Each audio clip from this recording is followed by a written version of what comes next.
Assalamualaikum warahmatullahi wabarakatuh. Salam Pramuka. Halo anak-anak, selamat pagi. Semoga semuanya dalam keadaan sehat dan tetap semangat mengikuti kegiatan MPLS pada hari ini. Nah, pada sesi kali ini kita akan membahas sedikit tentang kepramukaan. Sebelumnya, Ibu mau memperkenalkan diri dulu. Nama Ibu Adventia Widyastiti. Ibu mengajar guru mata pelajaran bahasa Jawa. Sekian ya perkenalannya, lanjut ke materi. Nah, kita mau bahas apa saja sih pada sesi kali ini? Kita akan membahas apa itu pramuka, apa itu kepramukaan, sejarah pramuka di Indonesia, tujuan gerakan pramuka, prinsip dasar pramuka, metode kepramukaan, dan ekstrakurikuler pramuka yang ada di SMP Negeri 2 Cipari. Lanjut ya. Apa sih itu pramuka? Anak-anak ada yang tahu apa belum nih? Pasti tahulah ya. Waktu SD kan sudah ada, pasti tahu pramuka itu apa. Nah, pramuka biasanya itu sering dikenal, pramuka itu singkatan dari Praja Muda Karana. Apa sih artinya Praja Muda Karana? Praja Muda Karana itu orang muda yang suka berkarya. Nah, di pramuka itu dipilah-pilah berdasarkan usianya. Nah, pramuka siaga itu anggotanya umur 7-10 tahun. Biasanya itu ketika SD ada pramuka siaga. Nah, pramuka penggalang anggotanya itu usia 11-15 tahun. Jadi anak-anak ini yang masuk SMP ini sekarang udah pramuka penggalang. Pramuka penegak itu usianya 16-20 tahun. Itu nanti ketika kalian SMA. Nah, pramuka pandega usianya 21-25 tahun. Yang selanjutnya kita bahas kepramukaan. Kepramukaan itu suatu proses pendidikan di luar lingkungan sekolah dan di luar lingkungan keluarga.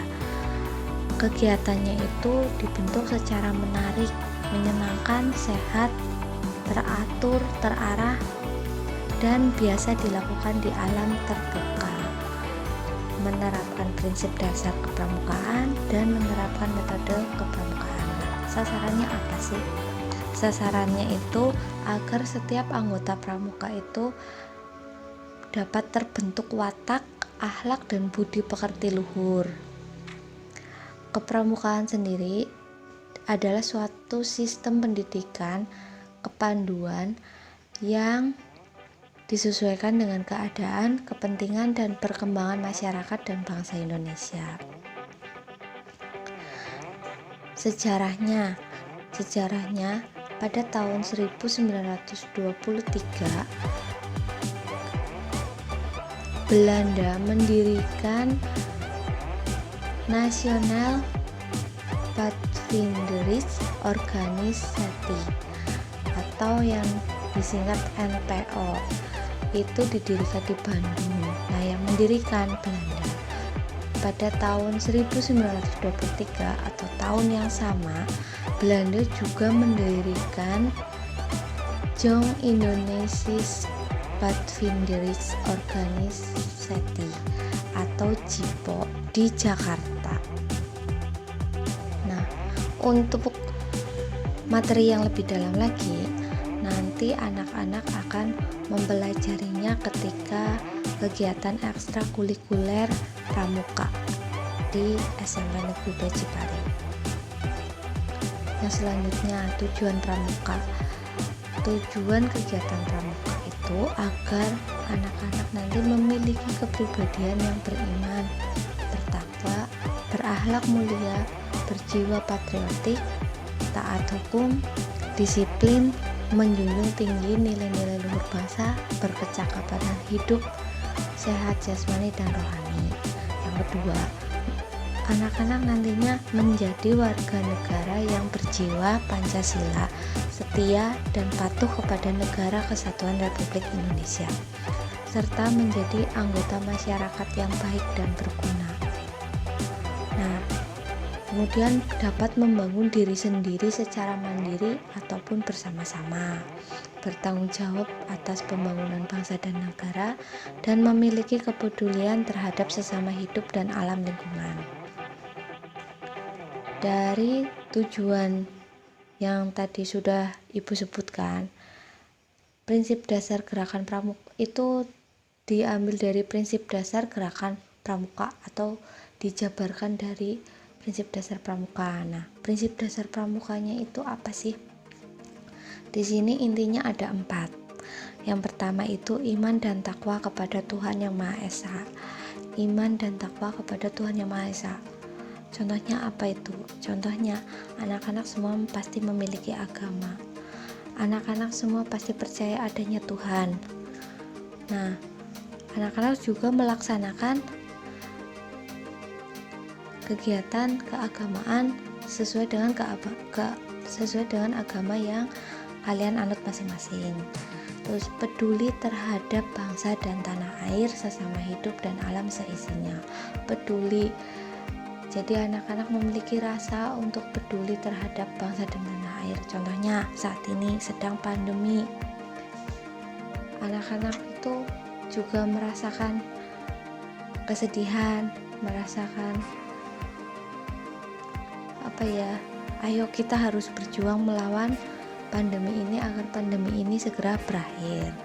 Terus peduli terhadap dirinya pribadi, jadi nggak cuman peduli sama orang lain, sama alam sekitar, tapi juga peduli terhadap diri sendiri. Contohnya apa? Ya, apapun yang dilakukan itu sesuai dengan apa yang benar dilakukan, tidak hanya memikirkan orang lain, tapi dirinya sendiri pun dipikirkan. Terus taat kepada kode kehormatan pramuka. Nah, kode kehormatan pramuka itu apa saja ya? Nah, itu nanti besok ya, ketika ekstrakurikuler pramuka bakal dibahas. Yang selanjutnya, metode kepramukaan. Nah, metode kepramukaan. Tadi kepramukaan itu pendidikan kepramukaan ya. Nah, metodenya apa? Yang pertama, belajar pramuka itu bagaimana ya? Itu pengamalan kode kehormatan pramuka. Yang kedua, belajar sambil melakukan. Jadi praktek. Kegiatan berkelompok, bekerja sama, dan berkompetisi. Ini yang bareng-bareng, biasanya itu satu regu tuh.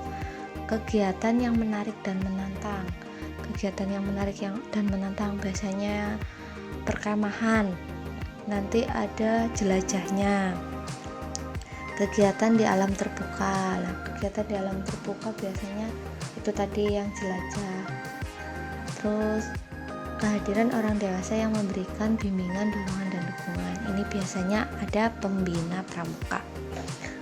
Penghargaan berupa tanda kecakapan dan satuan terpisah antara putra dan putri. Jadi nanti ketika pramuka, setiap regu itu dipisah, ada regu putra, ada regu putri, tidak bareng. Nah, selanjutnya kita datang ke ekstrakurikuler pramuka di SMP Negeri Bajibari. Selama masa pandemi, kegiatan ekstrakurikuler apapun itu bukan ditiadakan, tapi dilarang berkegiatan dulu karena meminimalisir penyebaran COVID-19. Nah, tapi tetap bisa karena pramuka itu wajib harus diikuti semua siswa, nanti tetap akan dilaksanakan ekstrakurikuler pramuka secara daring. Nah, nanti teknisnya seperti apa? Kita menunggu info dari pembina pramukanya. Nah, sekarang kita kenalan dulu. Di sini pembina pramuka di SMP Negeri 2 Cipari itu ada 3. Yang pertama, Ibu Feni Lestari SPD. Ibu Feni itu guru BK di SMP Negeri 2 Cipari. Nah, yang kedua ada Bapak Dani Fitrianto SPD. Ini guru penjas. Yang ketiga ada Ibu Wahyu Ningsi Alfiah SPD. Ibu Wahyu ini guru IPA. Nah, nanti ketika kegiatan ekstrakurikuler pramuka, anak-anak akan dibimbing dan dibina oleh ibu dan bapak pembina yang tadi sudah ibu sebutkan. Fotonya bisa dilihat di tampilan PowerPoint. Nanti ketika kegiatan pramuka dimulai, jadi sudah kenal ya. Nanti kenalan lagi secara langsung ketika kegiatan pramuka. Kenalan dengan bapak ibu pembina secara langsung. Nah, sekian untuk materi kepramukaan pada sesi kali ini.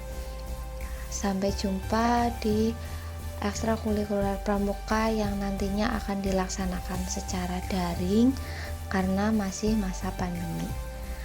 Sampai jumpa. Jangan lelah dan tetap semangat mengikuti MPLS pada hari ini. Salam pramuka.